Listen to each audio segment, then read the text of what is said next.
Assalamualaikum, nama saya Muhammad Asmawi bin Mat Safar. Nombor matrik saya 2019283416. Tajuk pembintangan saya ini ialah konsep ruang menurut Al-Quran dan As-Sunnah. Panduannya ialah dialah Allah yang meniup angin sebagai pembawa kabar baik sebelum kedatangan rahmatan, dan kami turunkan dari syurga air yang sangat bersih sehingga kami dapat menghidupkan kembali dengan air tanah yang sudah mati, sehingga kami dapat memberikan air untuk diminum bersama-sama dengan kebanyakan makhluk ternakan dan manusia kami yang banyak. Surah Al-Furqan ayat 48 hingga 49. Penjelasan Al-Furqan adalah membawa manusia mesti sentiasa bersyukur dengan nikmat yang telah diberikan oleh Allah SWT. Sudah tentu kita selalu menjaga nikmat dan kita menjaganya sehingga kelak anak-anak dan cucu kita masih dapat menikmati apa yang telah Dia berikan, serta merancang pembangunan ruang yang tidak merugikan masyarakat. Kami berharap bahawa pembangunan dan pengembangan kota akan menuju ke butang atas bawah, iaitu pembangunan bandar yang menuju ke lapisan masyarakat yang lebih rendah. Kadang-kadang dasar pembangunan ruang yang tidak berdasarkan hati nurani dan tidak dipandu oleh ajaran Islam pada masa akan datang akan menimbulkan masalah yang besar. Terdapat banyak kes perancangan ruang bandar yang perancangannya tidak dipandu oleh nilai-nilai Islam. Pada akhirnya apa yang berlaku adalah kerosakan pada rencana. Konsep perencanaan tata ruang dalam Islam telah lama dikonseptualisasikan. Terbukti bahawa terdapat bangunan yang nuansa Islam. Misalnya di Medin sendiri terdapat tapak masjid lama di Kejenan Salabus, Desa Bengi, Kabupaten Bengi dan di negara asing. Contohnya di Iskandaria, Madinah, Andalusia, Basrah, Kufah, Baitul Maqdis, Baitul Laham, Darussalam. Konsep perencanaan tata ruang dalam Islam telah lama dikonseptualisasikan. Terbukti bahawa terdapat bangunan yang nuansa Islam. Misalnya di Medin sendiri terdapat tapak masjid lama di Kejenan Salabus, Desa Bengi, Kabupaten Bengi dan di negara asing. Contohnya di Iskandaria, Madinah, Andalusia, Basrah, Kufah, Baitul Maqdis, Baitul Laham, Darussalam, yang bermaksud bahawa karya Islam telah menjadi sejarah dunia. Perencanaan kota Islam oleh itu, sebagai generasi akan datang, mereka akan selalu berpegang pada ajaran Islam, tentu saja dalam konteks perancangan ruang. Sejauh ini, kita masih menghadapi banyak perancangan tata ruang untuk mempindah estetika ruang dengan menggunakan patung-patung, sedangkan dalam Islam, membuat patung adalah dilarang oleh Allah. Sebagaimana hadis Rasulullah, barang siapa yang membuat patung, Allah sebenarnya akan menyiksanya sehingga dia menghidupkan patung itu selama-lamanya. Dari penjelasan di atas kita dapat menyimpulkan bahawa pembangunan bandar yang benar-benar merosakkan moral bangsa, merosakkan prinsip-prinsip Islam, menunggu kehancuran dan bencana yang akan menanti. Contohnya yang telah berlaku adalah kerana Allah telah membawa bencana kedua kota pada zaman Nabi Lut, iaitu kota Sadun dan Gamuruh, kerana mereka melakukan homoseksual, serta kota-kota Ad dan Iram yang juga dihancurkan oleh Allah kerana penghuninya adalah zalim dan melakukan maksiat. Sebagaimana Allah berfirman, berapa banyak kota yang telah kita hancurkan yang penduduknya dalam keadaan melakukan kesalahan, maka tembok kota itu runtuh menutupi bumbung dan mereka ada yang banyak sumur terbengkalai dan istana yang tinggi tidak memiliki penduduk. Terdapat banyak bentuk hukuman yang diberikan oleh Allah yang dapat berupa banjir, kilat, penyakit berjangkit, batu hujan, gempa bumi seperti yang dinyatakan dalam Al-Quran. Sekian, terima kasih. Konsep ruang menurut Al-Quran dan As-Sunnah. Ruang mempunyai maksud yang luas dan terbahagi kepada banyak aspek. Antaranya adalah ruang masa, ruang sesuatu bahagian ataupun ruang hubungan. Kita sebagai orang Islam mesti mengikuti ruang menurut Al-Quran dan As-Sunnah. Kadang-kala pembangunan sebuah ruang yang tidak dipenuhi dengan hati nurani dan tidak berpandukan pada ajaran Islam selalunya akan menimbulkan sesuatu masalah yang lebih besar. Sudah banyak yang berlaku dalam pembinaan kita di sekeliling kita lah. Sebuah ruang di bandar-bandar yang perancangannya tidak berpandukan pada nilai-nilai Islam akhirnya menjadi kerosakan dan bencana. Konsep perancangan tata ruang di dalam Islam sudah lama terbentuk dengan baik dengan adanya bukti bahawa adanya bangunan seperti Masjid Putra di Putrajaya, dekat di luar daripada Malaysia juga ada, iaitu di Baitul Maqdis, Baitul Laham dan di Yerusalem. Maksud yang hendak disampaikan di sini adalah hasil karya Islam telah menjadi sejarah dunia sebagai pengajaran kepada generasi yang seterusnya supaya sentiasa berpegang teguh di dalam ajaran Islam dan lebih-lebih lagi di dalam hal ruang pembinaan. Selama kita hidup, kita sering diberitahu dalam cara untuk mempercantikkan sesebuah ruang dalam skop estetik dengan menggunakan patung ataupun berhala. Padahal dalam Islam, perbuatan itu adalah haram dan tidak sepatutnya kita lakukan kerana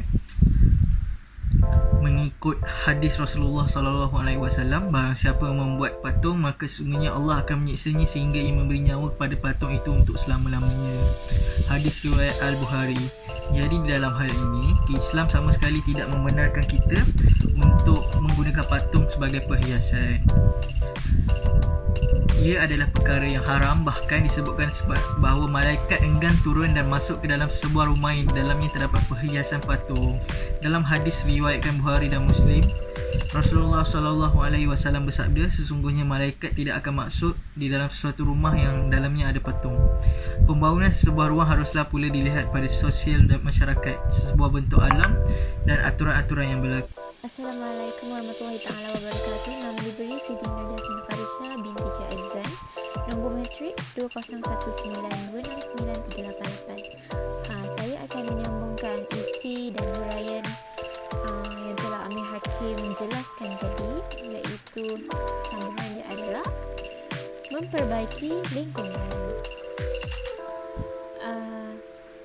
Isi ini dikaitkan dengan Allah SWT telah berfirman, oleh kerana itu kami tetapkan suatu hukum iaitu Bani Israel bahawa barang siapa yang telah membunuh seorang manusia, iaitu membunuh orang lain atau bukan kerana membuat kerosakan di muka bumi, maka sekalian dia telah membunuh manusia seluruhnya. Dan sesungguhnya telah datang kepada mereka Rasul-Rasul kami dengan keterangan-keterangan yang sangat jelas. Kemudian banyak di antara mereka sesudah itu sungguh-sungguh melampaui batas dalam membuat kerosakan di muka bumi.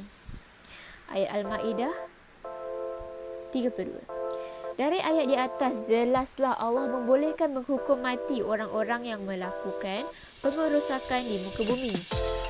Kerosakan di muka bumi dengan arti kata luas yakni melakukan pemboman tanpa alasan, menggebom masyarakat, merosakkan hutan, mencemarkan daratan, lautan dan sungai dengan bahan-bahan beracun kimia yang tidak berpatutan. Untuk diolah dan dimanfaatkan dengan sebaik-baiknya oleh manusia, bukan sebaliknya dirosakkan atau dibinasakan.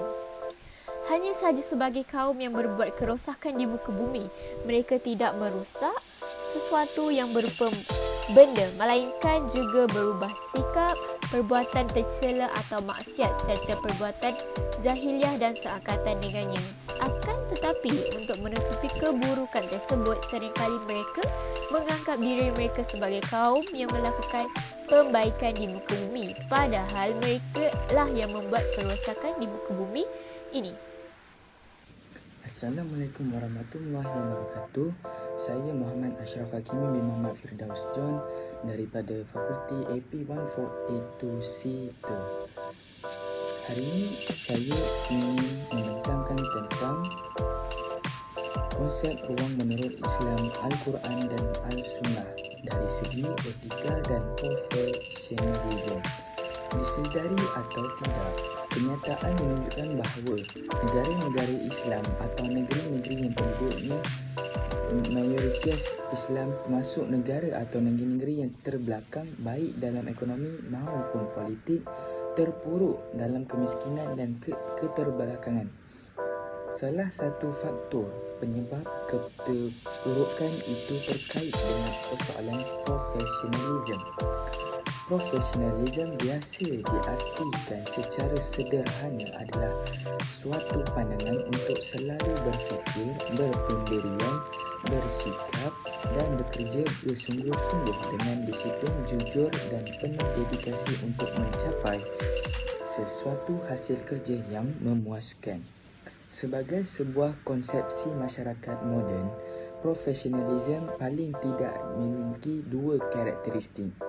Karakteristik pertama, meniscayakan adanya pengetahuan dan keterampilan spesifik yang terrealisasi.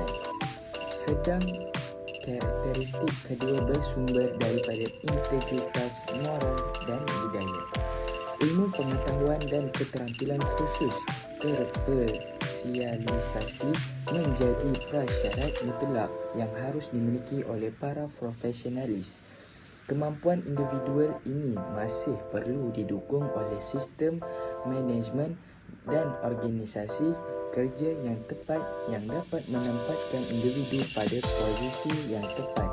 Jelasnya, individu yang memiliki ilmu pengetahuan dan keterampilan khusus terspesialisasi hanya akan menjadi profesional jika ditempatkan pada tugas atau posisi yang tepat. Dalam Al-Quran, Allah berfirman yang artinya, katakanlah setiap orang bekerja menurut keadaan masing-masing, maka Tuhanmu lebih mengetahui siapa yang lebih benar jalannya. Dan profesionalisme ialah suatu pandangan untuk seorang berfikir, berpendirian, bersikap dan bekerja sungguh-sungguh, disiplin, jujur dan penuh dedikasi untuk mencapai hasil kerja yang memuaskan. Sebagai seorang konsepsi masyarakat moden, paling tidak profesionalisme ada dua. So, karakteristik pertama ialah berketerampilan khusus, ilmu pengetahuan, dan karakteristik kedua ialah integrity moral, budaya dan bercukup kejujuran. Keterampilan budaya, ilmu pengetahuan dan keterampilan khusus menjadi prasyarat mutlak yang harus dimiliki oleh para profesionalisme. Individu yang memiliki ilmu pengetahuan dan keterampilan khusus hanya akan menjadi profesional jika ditempatkan pada tugas atau posisi yang tepat. Dalam Al-Quran, Allah berfirman yang artinya, katakanlah setiap orang bekerja menurut keadaan masing-masing. Sangat dititik berat oleh Islam kerana ia penting bagi menentukan keselesaan penghuninya untuk menjalankan segala kegiatan harian tanpa mengambil mudah aturannya yang terdapat di dalam ajaran Islam. Selain itu, konsep ruang juga dapat memberikan ketenangan dan keselesaan kepada manusia untuk melakukan ibadah dengan menyediakan ruang solat yang khusus. Konsep ruang juga dapat mengelakkan berlakunya perkara-perkara yang ditegah oleh Islam dengan memisahkan ruang untuk tetamu lelaki dan perempuan supaya tidak terjadinya perkara seperti sumbang mahram akibat pergaulan bebas. Pada surah Al-Mulk ayat 3 hingga 4 dapat dianalisa bahawa sesungguhnya Allah menciptakan alam semesta ini secara sempurna tanpa terkecuali.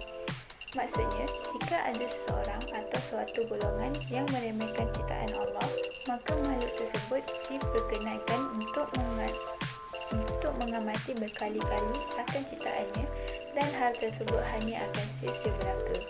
Pada surah Al-A'raf ayat 56 dapat dianalisakan bahawa sesungguhnya Allah telah melarang makhluknya untuk membuat kerosakan di muka bumi ini. Contohnya, kerosakan harta, kerosakan jiwa, kerosakan agama, kerosakan nasab dan kerosakan akal. Akhir sekali, pada surah Ar-Rum ayat 41 hingga 40